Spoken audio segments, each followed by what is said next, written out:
Test 6. You will hear a number of different recordings, and you have to answer questions on what you hear. There'll be time for you to read instructions and questions. And you have a chance to check your work. All the recordings will be played only once. The test is in 4 sections. At the end of the test, you will be given 10 minutes to transfer your answers to an answer sheet.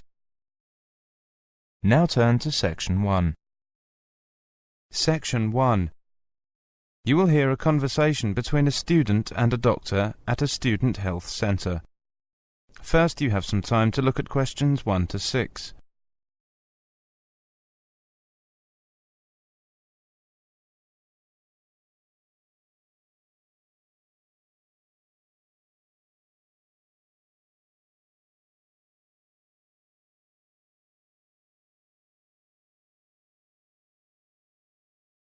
Now listen carefully and answer questions 1 to 6.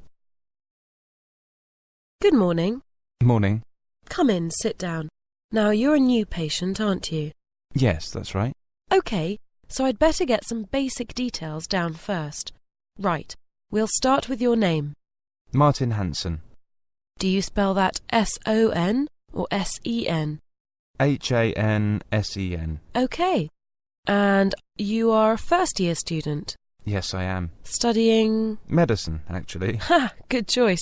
I hope you enjoy it. Thanks. And your address? Yes, it's 13 Chatham Street. That's C-H-A-T-H-A-M, isn't it? That's right. And your phone number? 01734 246 55. 01734 264 55. No, you got the 6 and the 4 the wrong way round. It's 246 55. Sorry, right. And when were you born? On the 15th of June, 1986. Here in New Zealand? Yes.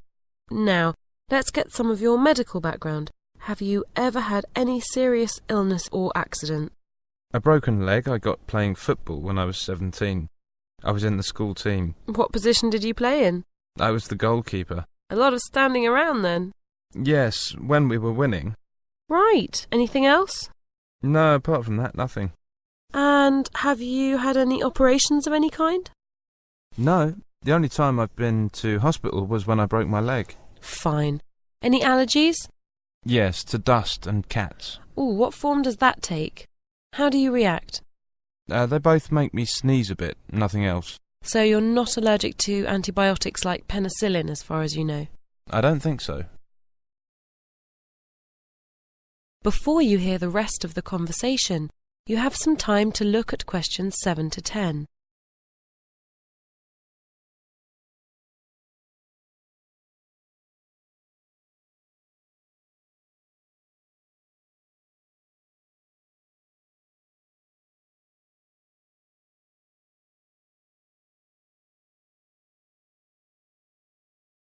Now listen carefully and answer questions 7 to 10. Good. So what's your problem? Well, recently I've been getting this pain here, just behind my eyes and in my forehead. I see. Have you felt sick or dizzy at all, or vomited? No, not at all, though the pain is pretty intense sometimes. And how's your health generally? Have you had any colds or flu recently? I had a cold a couple of weeks ago, but that's gone. It was only a sniffle, really. Good. Are you studying a lot? Are you getting enough sleep? Yes, I'm studying quite a lot. I've got some exams coming up in December, but I'm making sure to sleep plenty. What time do you go to bed? They're usually around 11. I sleep about 8.5 hours, and I'm up about 7:30, so I have time to go jogging for half an hour before going to the university at 9. Very healthy. And has this pain kept you awake or stopped you jogging? Yes, it makes getting to sleep harder. It's much worse at the end of the day. I hardly notice it in the morning. What about food? Are you eating properly? I think so. My girlfriend cooks my meals. Right, and do you wear glasses? No. Aha, when did you last visit an optician? I don't remember. When I was a child, I suppose. OK. Well, I think first you should get that done again, just to make sure it's not the cause. In the meantime, take an aspirin or 2 when you're in pain, and come and see me again in a week. Ask the receptionist to give you an appointment with the optician. He's here on Tuesday and Thursday mornings. That is the end of section 1. You now have half a minute to check your answers.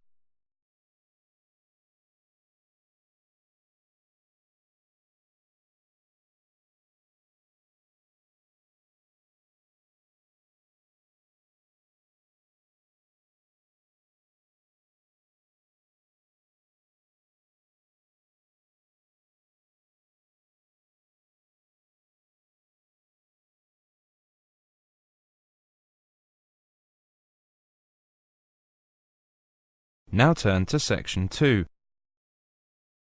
Section 2. You will hear an announcement about arts events and activities. First, you have some time to look at questions 11 to 20.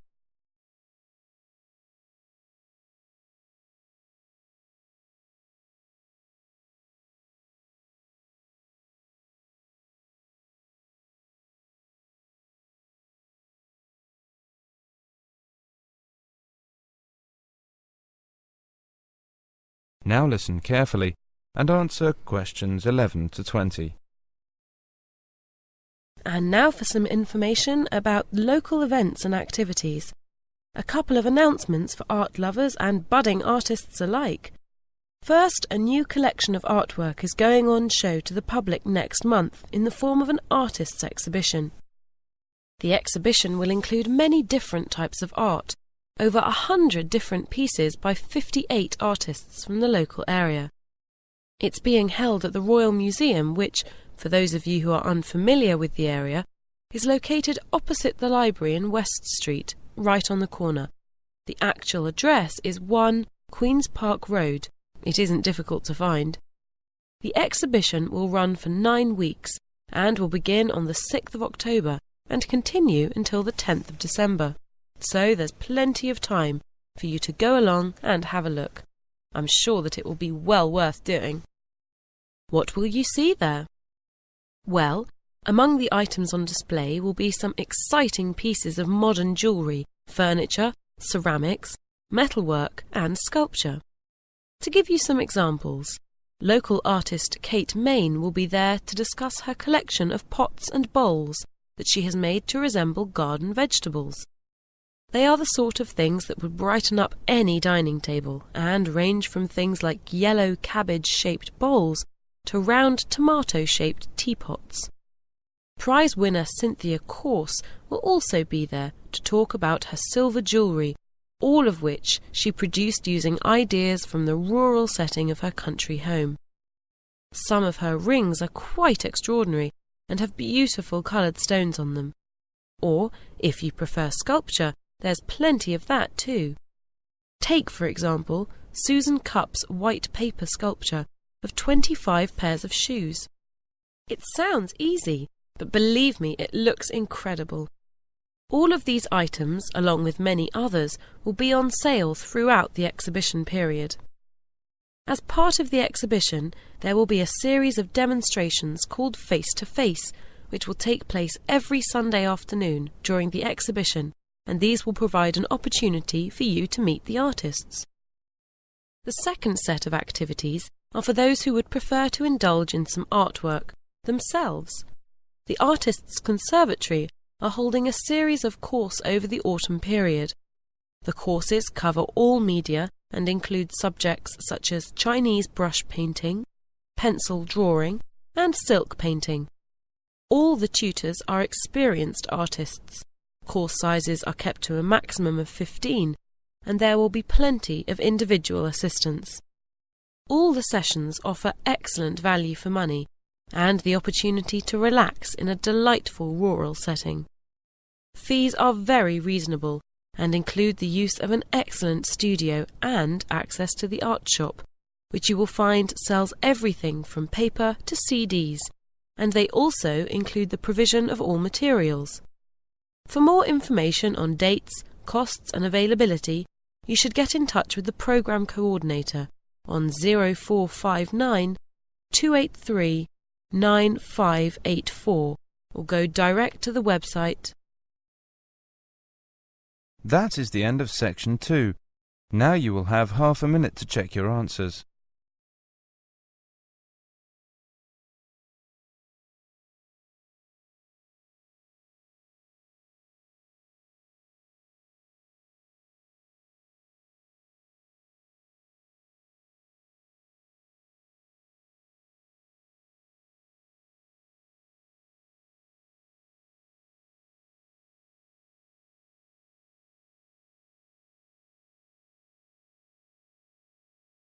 Now turn to Section 3. Section 3. You will hear 3 students talking about the last tutorial. First, you have some time to look at questions 21 to 23.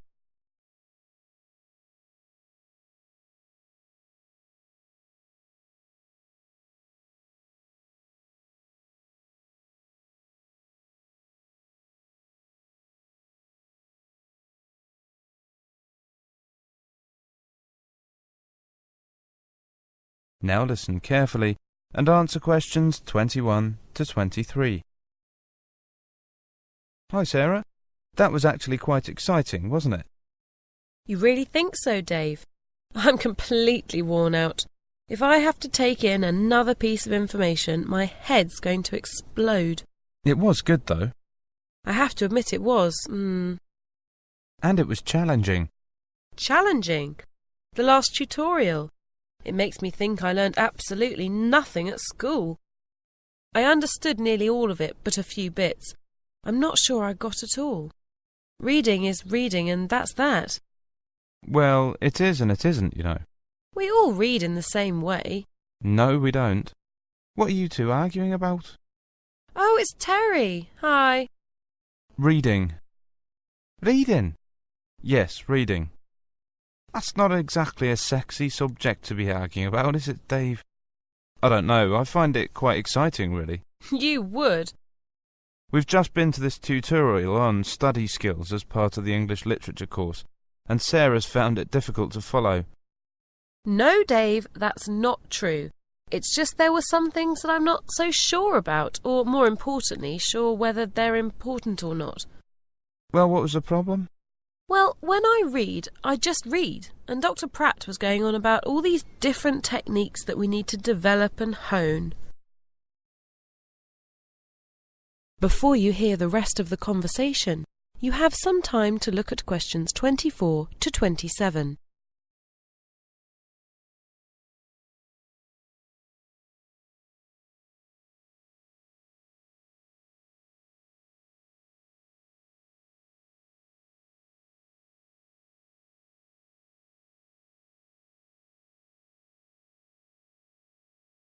Now listen carefully and answer questions 24 to 27.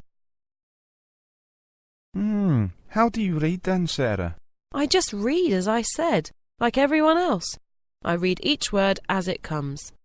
How many pages do you read in an hour? About 25 to 30. And what about you, Dave?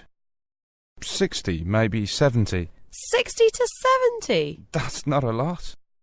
How many do you read then, Terry? It depends. About 120. What? Oh, come on, Terry. Yeah, I'm not unusual.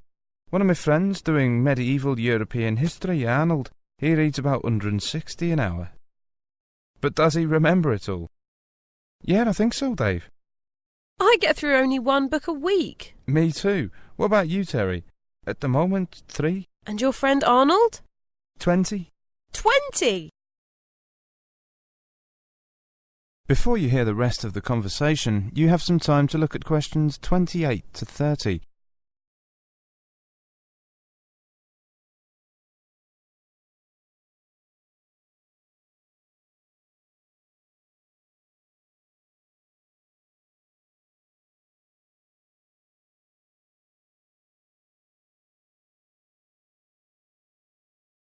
Now listen carefully and answer questions 28 to 30. In fact, what matters is that you develop your reading speed to suit the circumstances. You could still stick to your reading speed of 25 pages an hour for leisure purposes, but double your reading speed for reading journals or academic texts. If I'm scanning a text for specific information, I can just whiz through. Then when I find what I want, I'll read through the particular part very slowly. With 40 to 50 or more books to get through in a term, you can't afford to read every word. Have you always read like that? No, it's only since I've been here. I find this all very depressing. How did you do it then? In the first week of term, in the first year, we had a tutorial on reading. From Dr. Pratt. Yeah, and I felt so inadequate after the class. Well, what did he tell you? He just gave us a few basic strategies on reading, and then over the last 2 years he's been nurturing us, so that we all now work very efficiently. So he's your tutor too? You can tell us then what he means when he talks about learning to read the content words only. Well, this is obviously just the first step. If you read every a, the, to, from, was, etc., it really slows you down. Yeah?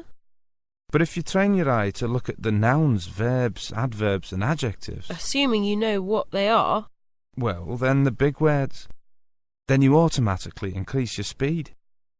Yeah, that makes sense. Right. I think I'm going off to the library to start. Thanks for the tutorial. Anytime. I'm off to the sports centre. By the way, what was your reading speed per hour when you first came here? 25? That is the end of section 3. You now have half a minute to check your answers.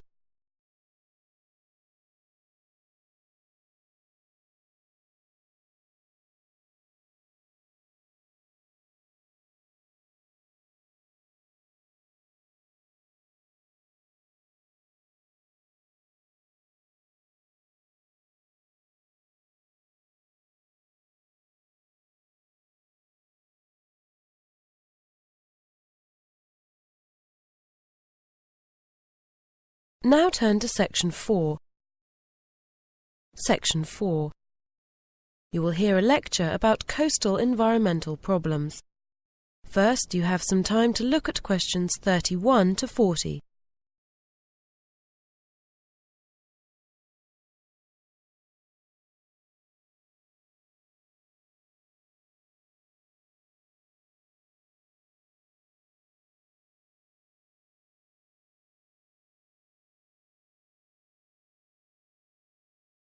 Now listen carefully and answer questions 31 to 40. Good afternoon, everyone. Today we have with us Mr. Kevin Ackroyd, a representative from the Department of Environment, to outline the results of last year's inquiry into environmental problems along the coastline. Mr. Ackroyd, please. Thank you, Ms. Cranston. Good afternoon, everyone. Perhaps it would be best if I first outline for you what I plan to talk about. I'll begin with some background to the inquiry looking at the new demands we are making on our old resources, so to speak, and go on to give some idea of the conclusions we came to in our inquiry. Okay, first the background. The inquiry was sparked off because various concerned residents in the coastal region realized that the recent population shift, which really got going in the 1970s, was putting extreme pressure on our coastal environment. Over the past 2 decades, half of the country's population growth has been in the non-metropolitan areas. Today, 9 out of 10 people live in the coastal zone.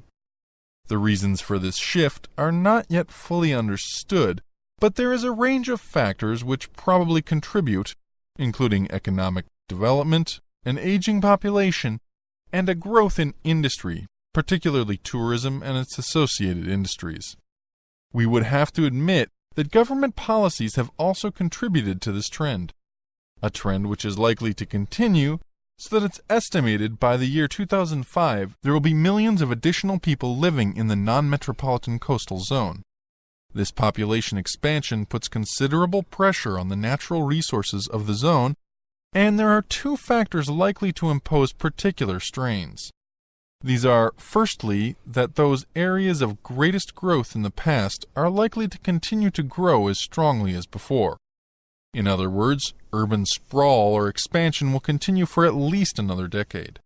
The second factor contributing to the pressure is industry, particularly the newer industries like tourism. These newer industries will compete for resources with other users, such as the intensive fish and shellfish farming industry. All of this will take place in an environment that is already under severe stress. And in particular, the water resources will be degraded. It is the view of the inquiry that water degradation, whether of seas, rivers, or lakes, is the greatest resource problem in the coastal zone as a whole. Now, the conclusion of the inquiry can be stated quite plainly and simply. First, we must raise the profile of the coastal zone in our thinking, especially in our approach to conservation and economic development.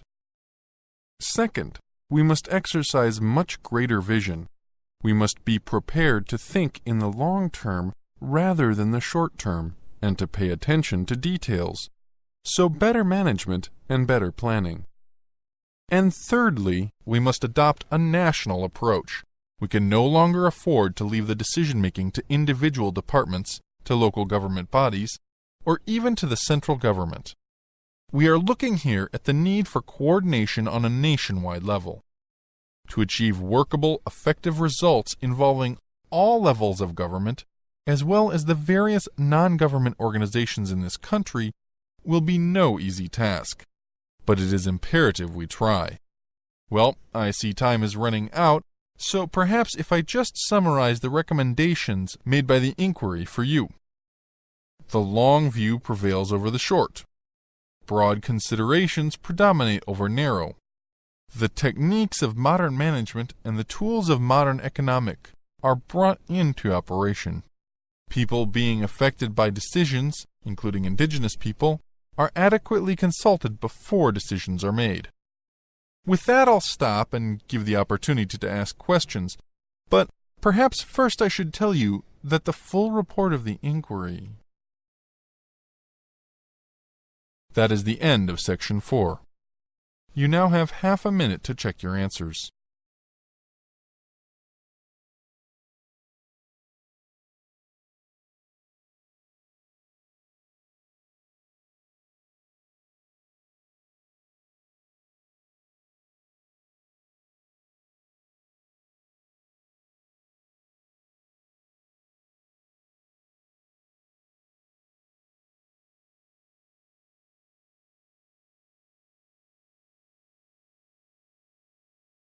That is the end of listening test, the Ielts test. You now have 10 minutes to transfer your answers to the listening answer sheet.